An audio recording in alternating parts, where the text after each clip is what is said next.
Hello everyone, thank you for tuning into our channel once again. Today's video request is how to use shadows in Canva.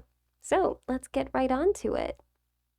There are three things I'm going to be sharing with you today, and those are how to make a shadow by using the shadow effect, using shadow elements, or manually creating your own shadow. So feel free to skip to the part you want to learn. But if you want to learn the whole thing, then great, welcome aboard. So let's talk about the first method. Okay, so this is probably the simplest and fastest way to create a shadow for your element. But please do take note, this only works on image elements and not on graphic elements. So we're going to look for an image element that we can use as an example. And by the way, before that, just a heads up, you might remember I said shadows only work on image elements, and while that's true, for some reason, this option does not appear for other image elements. I don't even know why. If that happens, then the only thing we can do is to either replace our element or manually create a shadow for it instead. But the latter also depends. So now I'm going to look for some image elements that we can work on for today. So I'm going to go to the element section and type in food, for example. And I'm going to go to photos. When it comes to creating shadows, I specifically like using cutouts because it seems much more realistic in that way.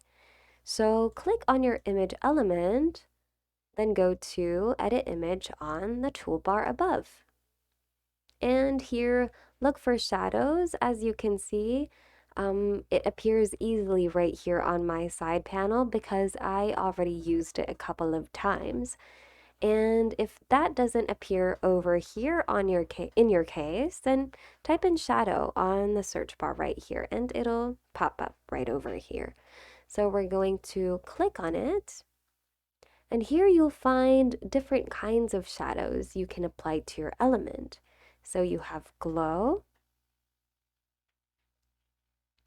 you have drop, angle, curved, page lift, and backdrop.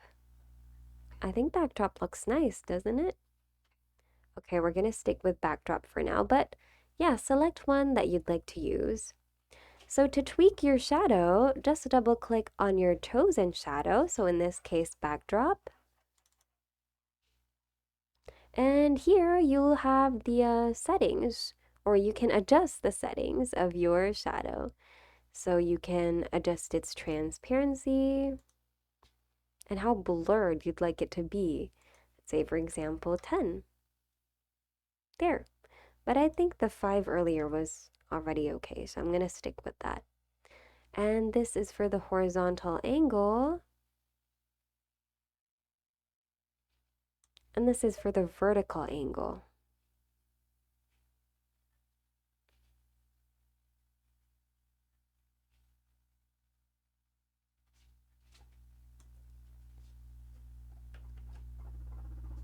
I think 10's okay. And that's it. That's how you create a shadow using the first method. Okay, let's move on to the second method, using shadow elements.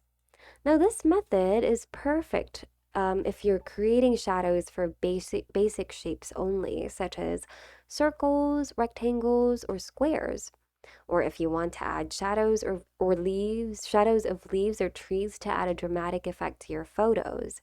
So basically, we're just going to go to the element section and we're going to type in shadows. But first, we need something to work on. So I'm just going to type in frame over here, or maybe just Polaroid, because this is something that I really like to use a lot of the time, or all of the time. So I'm going to place this Polaroid over here, and we're going to add a shadow to it using some other elements. So here on the search bar, we're going to type in shadow, and we're going to click on graphics, But I think you can also find some shadows under the photos category, although they're quite limited here. So we're gonna go to graphics, and I'm going to search for a shadow that would fit a square just like this one.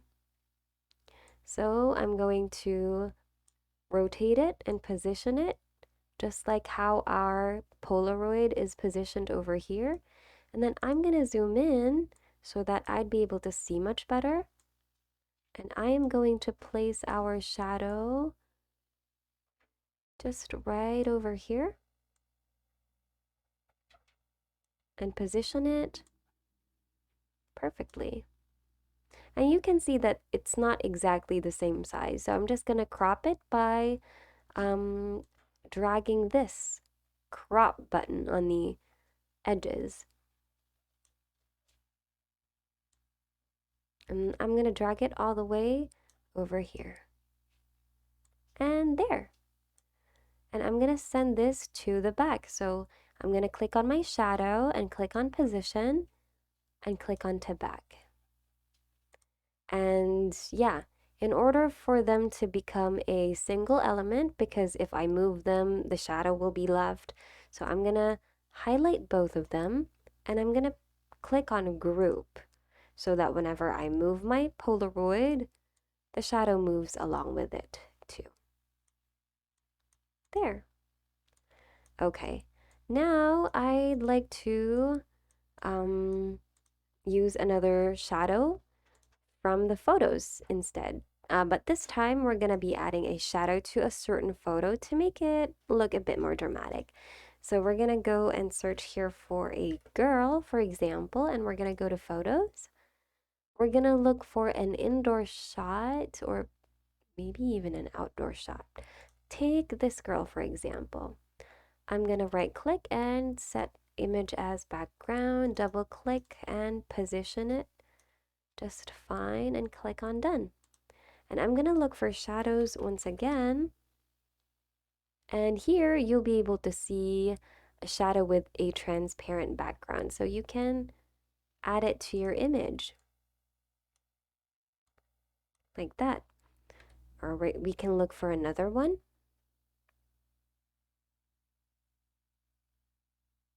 How about this one? Yeah, this one, for example. Let's try to see if we can find others.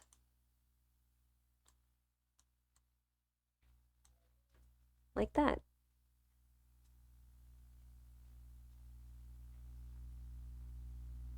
We're going to try to see if they have cutouts for this. Not really. But yeah, that's how you can use shadows to add a dramatic effect to your photos, just like that. Yeah, and now let's move on to option or method number 3, and that is manually creating your own shadow. Okay, let's go back to this page for now. If those two previous options are unfortunately not available, then we're going to have to resort to this last method, and that is to manually create a shadow. And by the way, this only once again works for image elements, or elements that allow you to edit them with the adjust and blur effects under the edit image category. So we're going to look for an image element. Product, for example, and we're going to click on photos. I'd like to use cutouts, so I'm going to look for cutouts only. And perhaps we could use this one. I'm just going to resize these other things we worked on earlier. Put them here. And put this over here. Okay, so basically we're just going to click on our element and then click on this duplicate button over here. So we're going to work on the duplicate, I mean. And so we're going to work on the duplicate, and we're going to go to Edit, Image. This one has shadows, fortunately, but if in case this is not available, then this is something that we can do. Go to Adjust. This one. And then we're just going to play around the settings here. I'm going to turn the brightness, contrast, saturation, and the shadows to -100.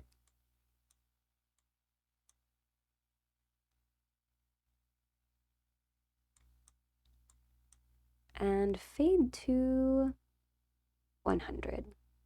Okay.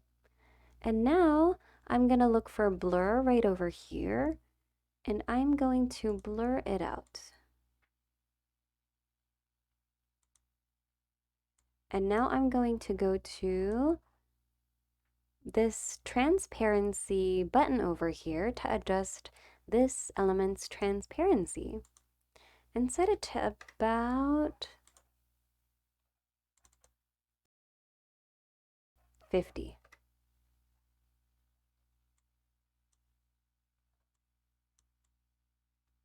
And then we're going to position it properly. And now we're going to send it to the back. So position to back. And if you're not quite happy with it, you can, adjust it however you want. You can blur it out or adjust its transparency even more until you're happy with your manually created shadow.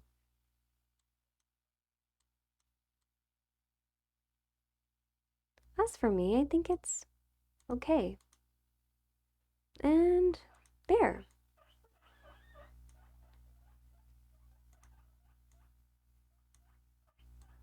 Now we're going to group them. So we're going to highlight both of them and click on Group. And there you go. So yeah, that's how you create shadows in Canva. And yeah, that's it for today, I think. Thank you so much for watching. We really hope you found today's video of help somehow, and we look forward to seeing you in the next video. You have a great day.